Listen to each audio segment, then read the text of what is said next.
This is the Talk Nation. Beginning on May 7th, Americans will need a Real ID-compliant driver's license or identification card to board domestic flights and access certain federal facilities. And that includes military bases and nuclear power plants.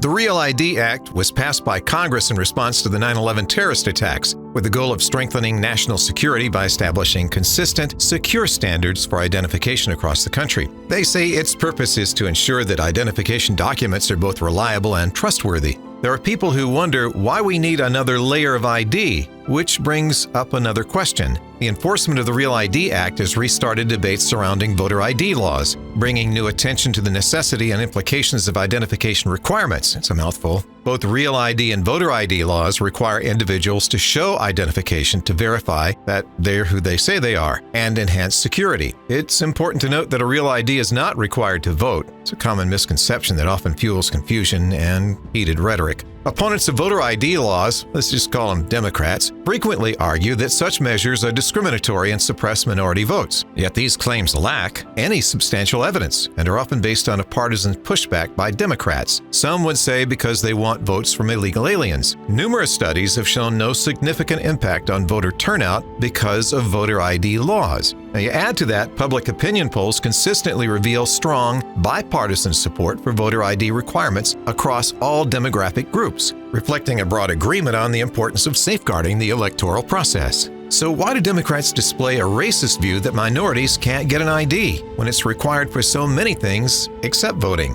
Other countries require voter ID to vote. It's a necessary step to ensure that every ballot is cast legally and counted accurately.